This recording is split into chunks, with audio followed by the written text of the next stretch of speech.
जय माता काली। प्यारे बच्चों, कैसे हो तुम?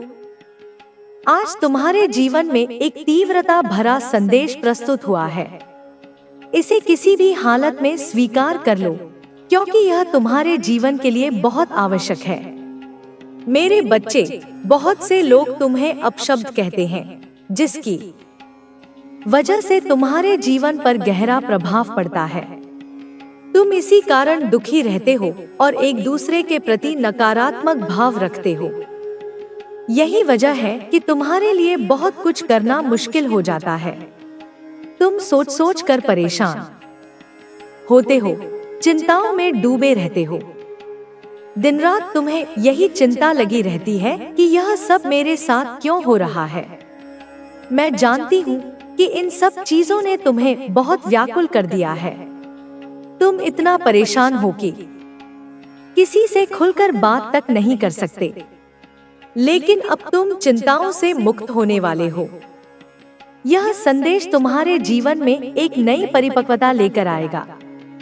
अब तुम किसी भी चीज से अनजान या असमंजस में नहीं रहोगे। जो कुछ भी आज तुम्हारे साथ घटित हो रहा है या भविष्य में होने वाला है, वह तुम्हारे लिए ही है।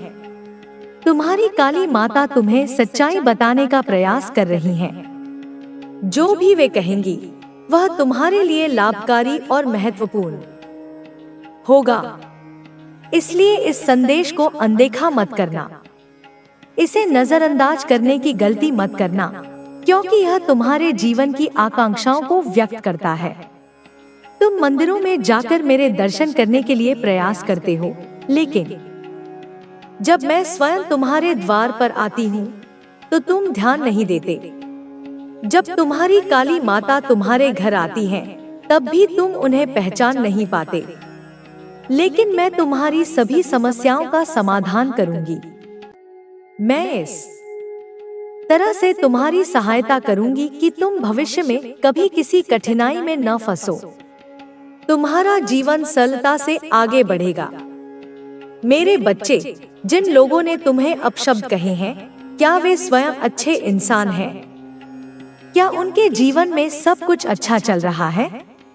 नहीं। जो लोग दूसरों को अपशब्द कहते हैं, उनका खुद का ठिकाना नहीं होता। वे खुद किसी भी अच्छी जगह या अच्छे व्यक्तित्व वाले व्यक्ति के सामने बैठकर बात नहीं कर सकते। मेरे बच्चे, संसार में हर व्यक्ति अपने बारे में ही सोचता है, लेकिन तुम उन सब से अलग हो। तुम समझदार और होशियार हो। तुम्हें हर चीज का ज्ञान है। जब तुम्हारे जीवन में कठिनाइयां आती हैं, तो तुम उनका सामना करते हो और विजयी होते हो। जब तुम किसी संघर्ष को जीतते हो, तो तुम्हारा नाम सम्मानपूर्वक लिया जाता है। तुम्हारी काली माता कभी तुम्हें भूल नहीं सकती। मैं हर क्षण तुम्हारे साथ हूँ। मैं जानती हूँ कि तुम अपने मन में कई चिंताओं को पालकर बैठे हो, लेकिन मैं तुम्हें बताना चाहती हूँ कि इन चिंताओं को छोड़ दो। अपने मन को इतना मत दबाओ। तुम अभी उस स्थिति में नहीं हो जिसके लिए तुम बने हो। अगर तुम बार बार उन लोगों की बातों पर ध्यान देते रहोगे जो तुम्हें नीचा दिखाना चाहते हैं, तो तुम अपने लक्ष्य को पूरा नहीं कर पाओगे। जब तुम्हारे कार्य पूरे नहीं होंगे, तो तुम्हें ही नुकसान होगा। इसलिए यह मत सोचो कि तुम्हें क्या करना चाहिए और क्या नहीं। बस अपनी काली माता के बताए मार्ग पर चलो। अगर तुम अपनी काली माता का विशेष आशीर्वाद चाहते हो, तो अपनी स्वीकृति दो। अपने मन में यह संकल्प लो कि अब से तुम्हारे जीवन में कोई भी नकारात्मकता स्थान नहीं पाएगी। मैं तुम्हारी राशि के अनुसार तुम्हारी समस्याओं का निवारण करूंगी, क्योंकि मैं नहीं चाहती कि मेरे भक्त किसी भी समस्या में रहें। मेरे बच्चे, तुम अपने जीवन में कई कठिनाइयों से लड़ते रहते हो। इन संघर्षों में कई बार तुम्हारा समय और ऊर्जा व्यर्थ हो जाती है, लेकिन तुम मुझसे अपनी परेशानियों के बारे में बताते नहीं हो। फिर भी मैं स्वयं तुम्हारे पास आई हूँ। तुम्हें मार्गदर्शन देने के लिए। मैं चाहती हूँ कि मेरे भक्तों का जीवन हमेशा खुशियों से भरा रहे। तुम्हें कभी यह नहीं सोचना चाहिए कि तुम्हारा जीवन व्यर्थ जा रहा है। जब तुम्हारी काली माता तुम्हारे साथ है, तो तुम्हें किसी चीज की चिंता करने की जरूरत नहीं है। जब तुम मेरे अधीन कार्य करते हो, तो मैं हमेशा तुम्हें ऊंचाई की ओर ले जाती हूँ। मैं नहीं चाहती कि तुम अपने आप से नाराज हो या अपने भाग्य को कोसो। राहों पर फूल भी खिलेंगे, क्योंकि तूने सहा है, तूने धैर्य रखा है, तूने झेला है और अब तू तैयार है। अब तू उस दिव्यता को संभालने के योग्य बन चुका है। तेरे चक्र खुल रहे हैं, एक एक करके तेरी ऊर्जा के केंद्र जागृत हो रहे हैं। मूलाधार से सहस्रार तक की तेरी यात्रा अब गति पकड़ रही है। तेरी ऊर्जा जाग रही है और यह कोई संयोग नहीं, यह कोई आकस्मिक घटना नहीं, यह ईश्वरीय योजना है, यह मेरी योजना है। यह उस महानाटक का अगला अंक है जिसका सूत्रधार मैं हूँ। लोग, वही लोग जो तेरे बारे में अपनी राय बना चुके थे, जिन्होंने तेरे चरित्र पर प्रमाण पत्र लिख दिए थे, जिन्होंने तुझे असफल और पराजित घोषित कर दिया था, अब उन्हें अपने शब्दों पर शर्म आ रही है। अब वे अपनी ही राय के बोझ तले दब रहे हैं। जो तुझे नीचा दिखाने में लगे थे, जो तेरी हर सफलता पर ईर्ष्या करते थे, जो तेरी हर पीड़ा पर उत्सव मनाते थे, अब डरने लगे हैं, अब घबराने लगे हैं। जो सोचते थे कि तू खत्म हो जाएगा, कि तेरी कहानी का अंत हो चुका है, अब तुझसे डर रहे हैं। तेरी आंखों के तेज से डर रहे हैं, तेरी चुप्पी से डर रहे हैं, तेरी मुस्कान से डर रहे हैं। उनकी रातें बेचैन हैं, उनके दिन अशांत हैं, क्योंकि उन्हें समझ नहीं आ रहा कि तू फिर से खड़ा कैसे हुआ। जिस व्यक्ति को उन्होंने अपनी पूरी शक्ति लगाकर गिराया था, वह इतने गौरव के साथ कैसे उठ खड़ा हुआ। तू रोया था, हाँ, तू बिलख-बिलख कर रोया था, तू टूटा भी था, तू बिखरा भी था, लेकिन तू खत्म नहीं हुआ। क्योंकि जो माँ के आंचल से, जो महाशक्ति की चेतना से जुड़ा होता है, वो टूट सकता है, बिखर सकता है, मगर मिट नहीं सकता। वो राख से भी फीनिक्स पक्षी की तरह फिर से जन्म लेता है, और पहले से अधिक तेजस्वी, पहले से अधिक शक्तिशाली बनकर। तेरे आसपास कुछ चेहरे थे, कुछ बहुत अपने चेहरे, जो मुस्कान की ओट में, शहद में लिपटे शब्दों के पीछे हलाहल विष छुपाए बैठे थे। कुछ लोग थे जो अपना चेहरा छिपाकर, मित्रता का, अपनेपन का नकाब पहनकर तुझे निरंतर धोखा दे रहे थे। वे खुद को बुद्धिमान समझते थे, वे स्वयं को बहुत चालाक समझते थे। उन्होंने सोचा तू कमजोर है, तू भोला है, तू अकेला है, तू उनकी कुटिलता को समझ नहीं पाएगा। लेकिन अब समय ने करवट ले ली है मेरे बच्चे। महाकाल का चक्र घूम चुका है, अब नकाब उतर रहे हैं, अब चेहरों की असलियत, उनकी सच्ची कुरूपता सामने आ रही है। ब्रह्मांड उन्हें उनकी औकात दिखा रहा है। उनका अपना कर्म, उनका अपना विष अब उन्हीं के हलक में उतर रहा है। कुछ ऐसे भी थे जो तुझसे जलते थे, तेरी प्रतिभा से, तेरे भाग्य से, तेरे व्यक्तित्व से जलते थे। उन्होंने तेरा ताज चुराने की सोची, उन्होंने तेरी चमक को अपनी बता देना चाहा। वे समझे कि अगर वे तेरे जैसे दिखेंगे, तेरे जैसे बोलेंगे, तेरे जैसे चलेंगे, तो तेरे जैसे बन जाएंगे। मूर्ख, वे भूल गए कि ताज पहनने के लिए सिर नहीं, आत्मा चाहिए। वो योग्यता चाहिए जो तूने तपांतर में कमाई है, वो ताकत चाहिए जो तूने आंसुओं की खदान से निकाली है, वो साहस चाहिए जो तूने पीड़ा सह सह कर अर्जित किया है। उसका अंत अब शुरू हो चुका है। जिन्होंने तुझ पर हंसकर, तेरा उपहास उड़ाकर खुद को ऊंचा समझा, अब वे देख रहे हैं कि तू आसमान को छूने की तैयारी में है, और वे धूल में मिलते जा रहे हैं। जिनकी आंखों में तेरा ताज था, अब उनकी आंखों में आंसू हैं, भय के, पश्चाताप के, अपनी पराजय के आंसू हैं। क्योंकि उन्हें समझ आ गया है जो तू है, वो सिर्फ एक इंसान नहीं, वो एक प्रेरणा है, एक ज्वाला है, एक साक्षात काली की चलती फिरती छाया है।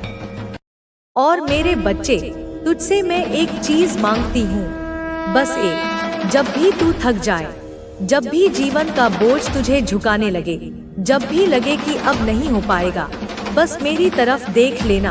अपनी आंखें बंद करके मेरे स्वरूप का ध्यान करना, मेरी आंखों में देखना और खुद से कहना, माँ, मैं अभी हारा नहीं, मैं अभी थका नहीं, मैं तेरा पुत्र हूँ और मैं लड़ता रहूंगा। यही शब्द, यही एक वाक्य तुझे फिर से खड़ा कर देंगे, यही तेरी ढाल बनेंगे, यही तेरी तलवार बनेंगे। आज मैं तुझसे कह रही हूँ, तू तैयार है, पूर्ण रूप से तैयार है। आगे बढ़, अब तुझे कोई नहीं रोकेगा, ना तेरी किस्मत, ना तेरे शत्रु, ना तेरे अपने, ना पराए। तेरी आत्मा में जो अग्नि है, जो मैंने स्वयं प्रज्वलित की है, वो अब पूरे संसार को रोशन करेगी। लोग तुझसे सीखेंगे, तुझसे डरेंगे, तुझे समझेंगे और तुझसे प्रेरित होंगे। लेकिन एक बात याद रखना, शक्ति का अर्थ है जिम्मेदारी, शक्ति का अर्थ अहंकार नहीं, सेवा है। रीढ़ की हड्डी के साथ दर्द महसूस हो तो यह संकेत बताता है कि आपके घर में माता काली जागृत हो गई है। कुछ लोग, खासकर नए दर्शक, सोच सकते हैं कि यह नेगेटिव एनर्जी की वजह से है, लेकिन असल में जब माता काली की शक्ति जागृत होती है, तब भी यही संकेत हमारे शरीर में दिखते हैं। अचानक कमर में दर्द या अकड़न इस बात का संकेत है कि माता काली आपके घर में जागृत है। दूसरा संकेत, जब माता काली आपके घर में जागृत होती है, तो सुबह पूजा पाठ, जाप या ध्यान करते वक्त अचानक दोनों हाथों में दर्द शुरू हो जाता है। इतना तेज दर्द कि आप सोचते हैं, मैंने तो कोई भारी काम नहीं किया, फिर यह दर्द क्यों? हाथ उठाना मुश्किल हो जाता है। यह दर्द ज्यादा देर नहीं रहता, थोड़ी देर बाद अपने आप बंद हो जाता है। पूजा, जाप, हवन या ध्यान के दौरान ऐसा लगता है जैसे कोई आपकी नसों को खींच रहा हो। यह संकेत इसलिए होता है क्योंकि माँ काली आपको बता रही हैं कि वे आपके घर में जागृत हैं। तीसरा संकेत, रात में बार बार झटके लगना। कभी सपने में झटका लगता है जैसे कोई आपको खींच रहा हो, कभी ऐसा लगता है कि किसी ने आपका हाथ, पैर या बाल पकड़कर खींचा। यह संकेत आपके शरीर में हकीकत में महसूस होते हैं और बताते हैं कि माता काली आपके घर में जागृत हो गई है। चौथा संकेत, जब माता काली जागृत होती है तो आपकी आंखों में बदलाव दिखता है। सामने वाला व्यक्ति आपकी आंखों को देखकर कहता है कि तुम्हारी आंखें लाल लाल दिख रही हैं या उनमें अलग चमक है। वह इसका कारण नहीं समझ पाता, लेकिन आप समझ जाएं कि अगर आंखें लाल पड़ रही हैं या उनमें चमक आ रही है, तो यह संकेत है कि माता काली आपके घर में जागृत है। इसके बाद मेरे बच्चे, मैं तुम्हें कुछ बताने वाली हूँ जो तुम्हारे लिए बहुत जरूरी है। मैं जानती हूँ कि तुम्हारे दिल में कितनी पीड़ा है। तुम्हारे अपने जो कभी तुम्हारे करीब थे, अब तुमसे दूर हो गए। उन्होंने तुम्हें समझने की बजाय हीन भावना से देखा। वे सोचते थे कि तुम्हारे जीवन में कुछ खास नहीं। तुम्हारी मेहनत को नजरअंदाज किया। कई बार उन्हें तुमसे बात करने में शर्मिंदगी महसूस हुई, लेकिन समय बदल चुका है। जिन लोगों ने तुमसे बात नहीं की, अब उनके दिल में तुम्हारे लिए नई सोच जन्म ले रही है। उन्हें समझ आ रहा है कि तुमसे कैसे बात करें। मैं देख रही हूँ कि वे तुमसे नजरें मिलाने में हिचक रहे हैं। उनकी हीन भावना अब उनके मन में जल रही है। उन्होंने तुम्हें कम समझा, लेकिन अब तुम्हारी कीमत पहचान रहे हैं। तुमने अपनी मेहनत से एक पहचान बनाई है। मेरी दिव्य दृष्टि से मैं देख रही हूँ कि तुम्हारा जीवन बदल रहा है। जो लोग तुम्हें बुरा समझते थे, अब उनके मन में बदलाव की लहरें उठ रही हैं। उनके विचार तुम्हारे प्रति सकारात्मक हो रहे हैं। वे तुम्हारी सफलता को देखकर हैरान हैं। यह बदलाव तुम्हारी तपस्या, मेहनत और शक्ति का परिणाम है। तुमने हार नहीं मानी। तुमने अपने विश्वास और साधना से मार्ग प्रशस्त किया। अब तुम्हारे जीवन में शुभ समय शुरू हो चुका है। जिन्होंने तुम्हें कम आंका, वे अब तुम्हारे पास आना चाहते हैं। उनके मन में तुम्हारे लिए इज्जत पैदा हो रही है। यह मेरी कृपा और तुम्हारी भक्ति का फल है। मैंने तुम्हारे संघर्ष, आंसू और तपस्या देखी है। तुम कभी अकेले नहीं थे। मैं हर कदम पर तुम्हारे साथ थी। अब तुम्हारी मेहनत का फल मिलने वाला है। जिन्होंने तुम्हें कम आंका, वे अब तुम्हारी सफलता के प्रकाश से चकाचौंध हैं। उनके मन में तूफान मचा है, क्योंकि तुमने हर बाधा पार की। उनकी आंखों में तुम्हारा सम्मान है, लेकिन वे माफी मांगने में हिचक। दरबार में आया और बोला, माँ, क्या मैं योग्य नहीं हूँ? मैं दिन रात सोचता हूँ, प्रार्थना करता हूँ, फिर भी मेरी आर्थिक स्थिति क्यों नहीं बदलती? मैंने मुस्कुराकर उससे कहा, बच्चे, तू सोचता तो बहुत है, लेकिन चलता नहीं है। तू चाहता है प्रसाद, लेकिन थाली उठाने को तैयार नहीं। क्या कभी किसी भंडारे में बैठे बैठे प्रसाद घर आया है? तू जानता है ना, प्रसाद पाने के लिए उठकर लाइन में लगना पड़ता है, झोली फैलानी पड़ती है। उसके चेहरे पर थोड़ा संकोच और थोड़ा प्रकाश था। मैंने फिर कहा, मेरे प्यारे, दौलत कोई खेल नहीं। यह ब्रह्मांड की सबसे गहरी शक्ति है। इसे पाने के लिए केवल प्रार्थना नहीं, तैयारी भी चाहिए। बच्चे, मेहनत तो सब करते हैं। किसान भी करता है, मजदूर भी करता है, लेकिन देख, जो व्यापारी है, जो उद्योगपति है, जो राजा है, वह मेहनत करता है, लेकिन बुद्धि से वह रणनीति बनाता है, सही जगह पर शक्ति लगाता है। तू दिन भर काम करेगा, लेकिन दिशा गलत होगी तो परिणाम क्या मिलेगा? थकान और असंतोष। फिर मैंने अर्जुन को एक काम बताया। मैंने कहा, तू सुबह 4 बजे उठ, नहा धोकर मेरी मूर्ति के सामने बैठ और अपने जीवन की दिशा तय कर। खुद से पूछ कि तू किस क्षेत्र में सर्वश्रेष्ठ हो सकता है। और बच्चे, जवाब तुझे भीतर से मिलेगा। मैं वहाँ हूँ, तेरे भीतर। जब तू शांत मन से खुद को सुनता है, तब मेरी आवाज तुझसे बात करती है। अर्जुन ने वैसा ही किया। वह प्रतिदिन मेरी मूर्ति के आगे बैठकर योजना बनाता, पढ़ता, अभ्यास करता, खुद को बदलता। पहले उसके पास पैसा नहीं था, लेकिन उसने छोटी नौकरी से शुरुआत की। फिर एक दिन उसने एक चाय की छोटी दुकान खोल ली। लोग हंसे उस पर, लेकिन बच्चे, वह मेरी बात मान चुका था। उसने हार नहीं मानी। उसने अपनी दुकान को कुछ अलग किया। वहाँ भजन बजते, मेरी तस्वीर लगी होती और हर चाय के साथ एक प्रेरक वाक्य दिया जाता। धीरे धीरे लोग उसकी दुकान पर आने लगे। कुछ महीनों में वह आसपास प्रसिद्ध हो गया। उसने सोशल मीडिया पर भी प्रचार करना सीखा। फिर एक दिन उसने दूसरी शाखा खोली। आज उसके पास 30 से ज्यादा शाखाएं हैं और वह सैकड़ों लोगों को रोजगार दे रहा है। अब वह दौलतमंद है, लेकिन विनम्र भी है, और सबसे बड़ी बात, वह रोज मुझे धन्यवाद कहता है। वह जानता है कि जो धन उसे मिला है, वह केवल सोच का नहीं, कर्म का भी परिणाम है। बच्चे, यह कहानी मैं तुझे इसीलिए सुना रही हूँ, क्योंकि तू भी अर्जुन है। तेरे भीतर भी वही शक्ति है, वही योग्यता, वही दिव्यता। लेकिन तू अगर केवल सोचता रहेगा और चलेगा नहीं, तो कुछ नहीं बदलेगा। तुझे दिशा चाहिए और मैं वह दिशा दूंगी। तुझे संगत बदलनी होगी। तुझे उन लोगों के पास जाना होगा जो तेरे जैसे सपने देखते हैं।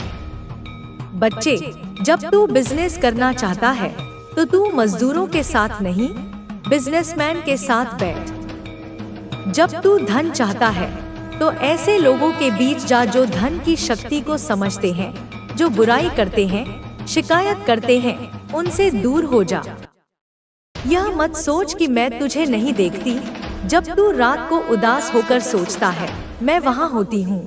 जब तू अपने कमरे में बैठकर अपने भविष्य की चिंता करता है, मैं तेरे पास बैठी होती हूँ। तेरे एक एक को मैं देखती हूँ, महसूस करती हूँ। इसलिए अब सुन, यह समय है उठने का। यह समय है कि तू खुद को साबित करे। यह समय है जब मैं तुझे वह शक्ति दूं जिससे तू अपने जीवन को संवार सके। बच्चे, तेरे पास दो रास्ते हैं। वही पुराना रास्ता जहां तू सोचता रहेगा, रोता रहेगा और कुछ नहीं बदलेगा, और दूसरा रास्ता जहां तू मेरे साथ कदम से कदम मिलाकर चलेगा, योजनाएं बनाएगा, कार्य करेगा और उस दौलत को पाएगा जो तेरा हक है। मैं तुझे अब आशीर्वाद दे रही हूँ। मेरी शक्ति तेरे भीतर प्रवाहित हो रही है, लेकिन यह शक्ति तभी चमत्कार करेगी जब तू कर्म करेगा। केवल मेरे भरोसे मत बैठ। तू मेरा भक्त है, लेकिन मैं चाहती हूँ कि तू योद्धा बने, और जब तू चलेगा तो पूरी सृष्टि तेरा साथ देगी। हवाएं तुझे रास्ता देंगी, लोग तुझे पहचानेंगे, अवसर तेरे दरवाजे खटखटाएंगे, क्योंकि यह सिर्फ शुरुआत है। और अब शुरुआत है तेरी असली जीत की। आज मैं तुझसे एक वादा चाहती हूँ। तू वादा कर कि अब से तू खुद से प्यार करेगा, खुद को सहेजेगा, खुद को समझेगा। तुझे जो बनना है वह कोई और तुझे नहीं बनाएगा, तुझे खुद ही बनना होगा। मेरे लाडले, मैं जानती हूँ तू थक गया है। मैं जानती हूँ तेरे मन में अब भी कई सवाल हैं। तू कभी दीवार को घूरता है, कभी खुद को, और सोचता है, माँ, कब आएगा वह दिन जब सब ठीक हो जाएगा? कब बदलेगी यह जिंदगी? आज मैं स्वयं आई हूँ तुझसे कहने, अब वक्त आ गया है। बच्चे, अब तेरी बारी है। हाँ, सुन ले ध्यान से। अब तेरी बारी है चमकने की। अब तेरी बारी है उठकर खड़े होने की। अब तेरी बारी है अपनी तकदीर को पलट देने की। और मैं तेरी माँ काली तेरे हर कदम पर साथ हूँ। मेरे बच्चे, तू बहुत सह चुका है। तूने दर्द भी चुपचाप सहा है और आंसू भी किसी को दिखाए बिना बहाए हैं। तू वह वीर है जिसने हर तूफान को सीने पर लिया, लेकिन कभी हार नहीं मानी। अब तू सोचता है, क्या मेरी मेहनत कभी रंग लाएगी? मैं कहती हूँ, हाँ बच्चे, जरूर लाएगी। बस अब तू एक बात समझ, जो बीत गया वो बीत गया। मेरे लाल, जैसे सूखा पत्ता शाख से गिरकर धरती में मिल जाता है, वैसे ही तेरे पुराने दुख अब समाप्त हो गए हैं। अब तू वह इंसान नहीं रहा जो कल था। अब तू नया है। अब तेरी आत्मा एक नई शक्ति से भर गई है। मैं तेरे सिर पर हाथ रखकर कहती हूँ, अब तू उठ, अब तू जाग, क्योंकि तेरा समय आ गया है। तू बहुत सोच चुका है कि किस रास्ते पर जाए, कौन सा काम करे, कहां से शुरू करे, लेकिन आज मैं तुझे स्पष्ट कहती हूँ, जिस काम से तेरा दिल जुड़ता है वही तेरा रास्ता है।